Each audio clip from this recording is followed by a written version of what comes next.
Inform human, आप तक सच पहुंचे, यही हमारी कोशिश है।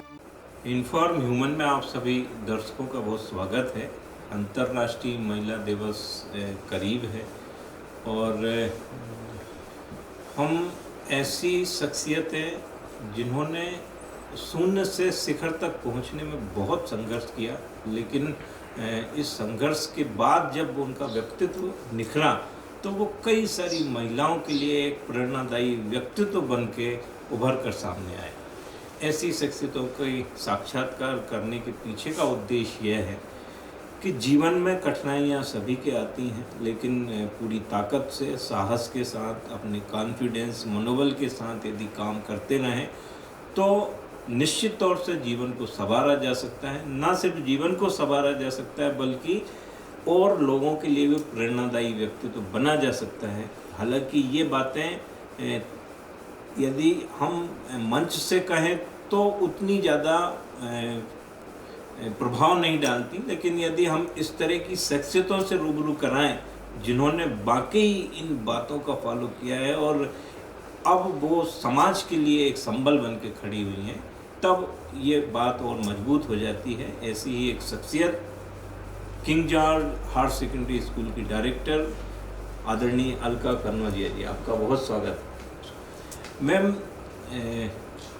आपके व्यक्तित्व पे हम पहले भी साक्षात्कार करते रहे हैं और शहर के तमाम लोग आपके व्यक्तित्व से परिचित हैं।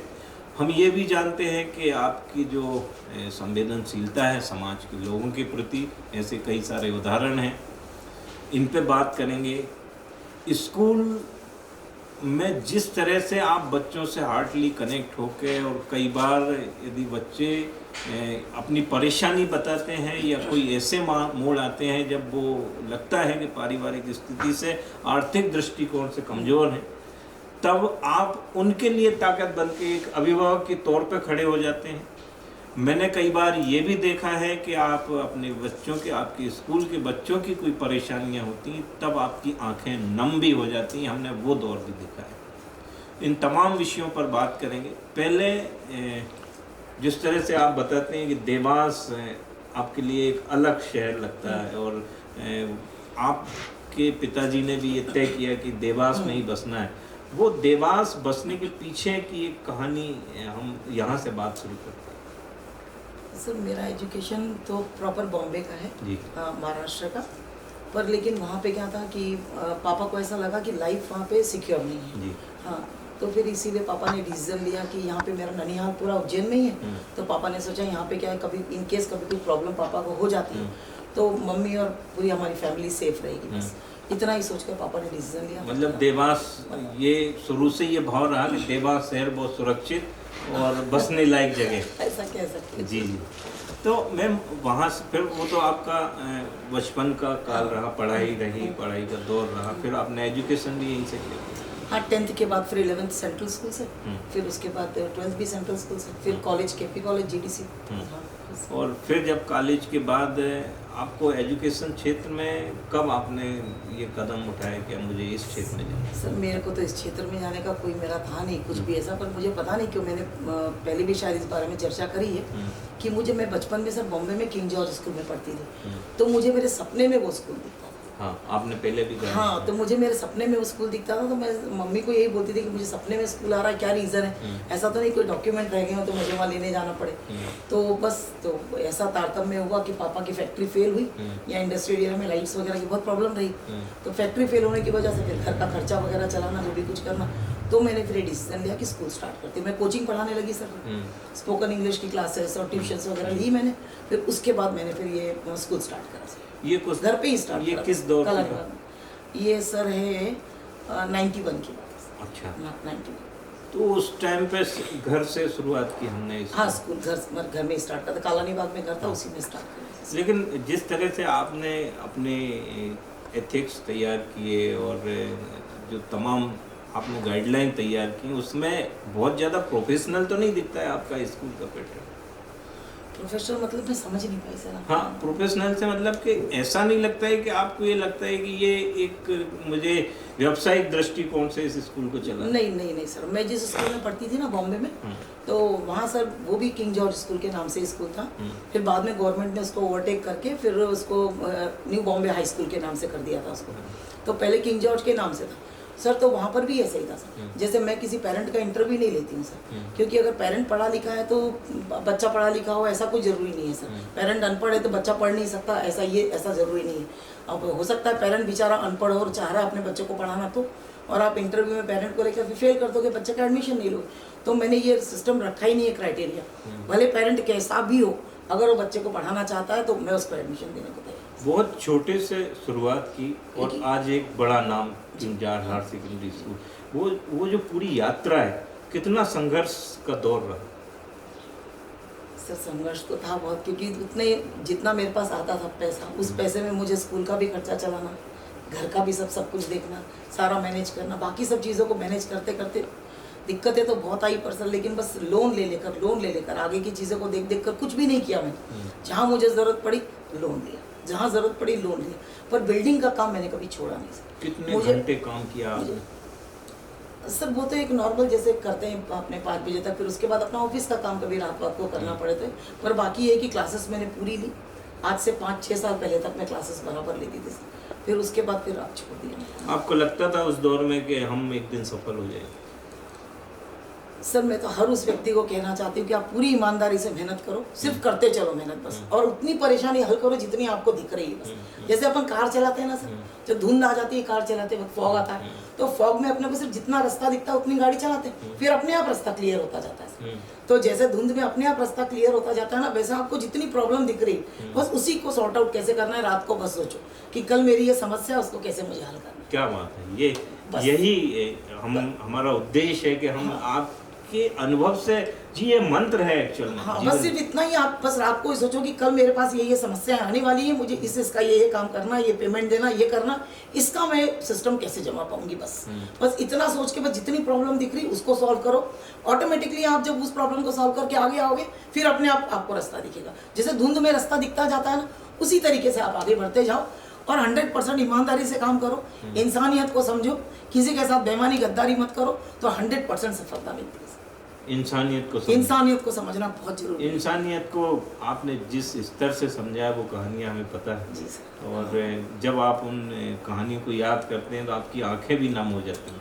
वो बेटे हैं और आपको लगता है कि शायद ईश्वर और आपको निमित्त बना के आप सामने आए और आज वो बहुत अच्छी पोजीशन है। बिल्कुल बिल्कुल। अभी एक तो यूके में है और एक अपने क्या बोलते हैं गुड़गांव में है। सब बच्चे बढ़िया, सारे मेरे 5 ही बच्चे सब बहुत बढ़िया पोजीशन है। आप तो स्कूल में भी कई बार जब बच्चों की रिक्वेस्ट आती है कि हम लोग फीस नहीं दे पा रहे हैं, आप उनको भी माफ़ कर? सब 50-50, 70-70, 80-80 हज़ार तक की फीस में माफ़ कर देते हैं। हाँ बिल्कुल, सिर्फ उनके सिर्फ इतना कहने पर कि मैडम नहीं है, नहीं हो पाएगा, प्रॉब्लम है। मैंने कहा सर वाकई में नहीं है, तो बोलते नहीं मैडम वाकई में नहीं है। तो मैंने कहा चलो छोड़ो। फिर ऐसे बच्चे जब आपको तो काफ़ी वर्ष हो गए, जब वो कहीं अच्छी जॉब में चले गए होंगे तो फिर आए कभी लौट के? क्या सर याद करते हैं, फ़ोन करते हैं, मिलने आते हैं, देवास आते हैं, बराबर आते हैं सर, अभी भी मिलते हैं। कोई गूगल में है तो कोई कहाँ है तो बराबर कॉल करते हैं, मिलते हैं, आते हैं, बात करते हैं। मतलब आपका रिश्ता बच्चों से वात्सल्य भाव से बन गया। अभी फेसबुक वगैरह पे कोई पोस्ट डालो, कुछ करो तो बच्चे बराबर कांटेक्ट करते हैं। अभी मेरी स्पोकन इंग्लिश की क्लासेस चल रही है, इंग्लिश विद अलका के नाम से, तो वो भी मेरी कोई प्लानिंग नहीं थी। मेरी ना तो कोई प्लानिंग थी, ना मैंने ऐसा सोचा था कि मुझे ये करना है या कुछ भी। वो तो मेरे ही अपने ही स्कूल का स्टूडेंट सर, किंग जॉर्ज का ही स्टूडेंट, पुराना स्टूडेंट है। वही आया, वो बोला कि मैडम आपकी बाइट लेनी है। तो मैंने कहा मैं कैमरे से बहुत डरती हूँ, मैं नहीं दे पाऊंगी बाइट। तो उसने मुझे कहा कि मैडम मैं आपकी बाइट लेकर बताता हूँ, मैं आप कर दूंगा, मैंने आपकी बाइट आप कर दोगे इंटरव्यू। मैंने कहा बेटा मेरे से नहीं हो पाएगा, मैं नहीं कर पाऊंगी। मैंने कहा अगर मैं कर पाती तो मेरे को इंग्लिश सिखाने की बहुत सिंपल टेक्निक्स इतनी प्यारी हैं, तो मैं उसको सिखा सकती हूँ इंग्लिश, मतलब पर मैं बना ही नहीं पाती वीडियो, मुझे बहुत डर लगता है कैमरे से। तो वो मेरे से बोला कि मैडम अपन करेंगे।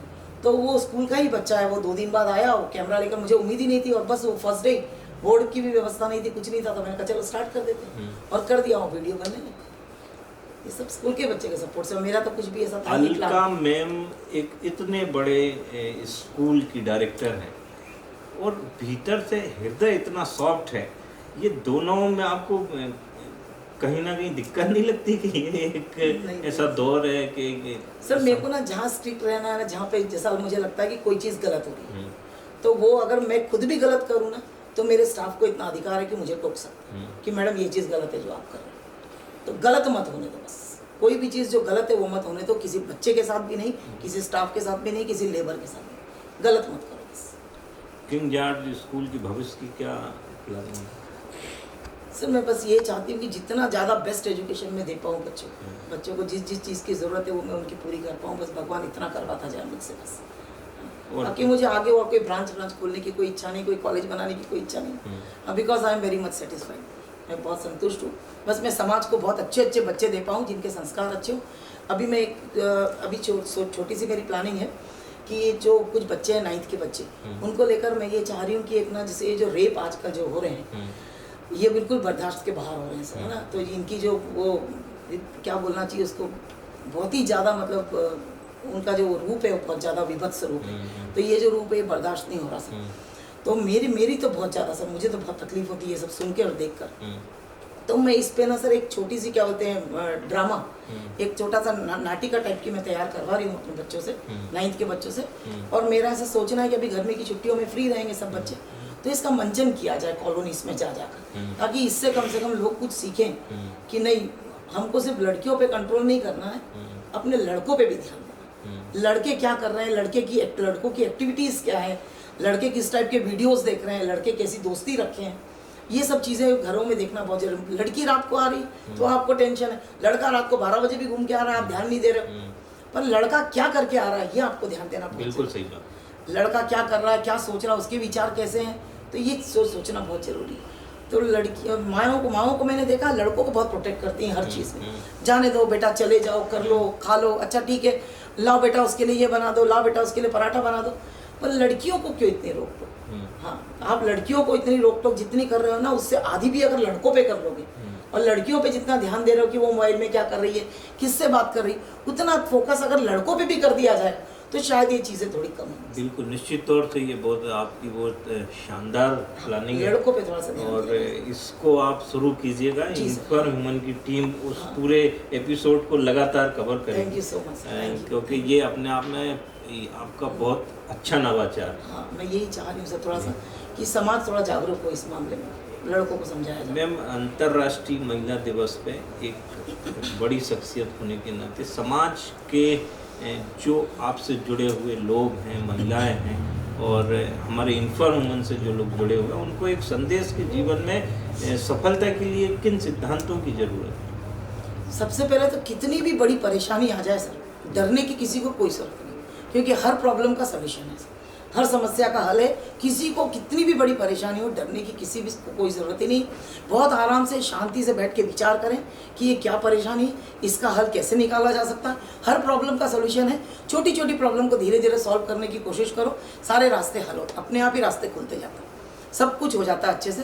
फैमिली को बताओ, सबसे पहली बात है कि अपनी फैमिली के साथ शेयर करो हर प्रॉब्लम। जैसे आदमियों को मैंने देखा जनरली, अगर उनकी आमदनी थोड़ी कम हो जाती है या उनको प्रॉब्लम हो जाती है, बिजनेस में कुछ प्रॉब्लम हो जाती है, तो अपनी फैमिली को बताते नहीं, वो उनके ऊपर खर्चा करते रहते हैं और धीरे धीरे वो बहुत प्रॉब्लम में आ जाते हैं। उनको ये चीज़ अपनी फैमिली को, अपनी वाइफ को, अपने बच्चों को क्लियर बताना चाहिए कि बेटा मुझे इस तरीके की प्रॉब्लम हो रही है, अब आप लोगों को थोड़े अपने खर्चे रोकना पड़ेंगे, थोड़ा आप लोगों को अपने आप को संभल के चलना पड़ेगा, मुझे कोऑपरेट करो। तो उस दौर से निकल जाता है, हर व्यक्ति निकल जाता है। तो अपनी फैमिली को पहले शेयर करो, हर बच्चा, चाहे लड़की हो, लड़का हो, कोई भी हो, किसी भी तरीके की प्रॉब्लम हो, सबसे पहले अपनी फैमिली के साथ शेयर करो। फैमिली को बताओ कि ये प्रॉब्लम है, अब हम मिलके इसको कैसे सॉल्व कर सकते हैं। तो सब लोग मिलके उसको सॉल्व करेंगे, 100% सोल्यूशन देते और हर व्यक्ति सफल हो जाता है।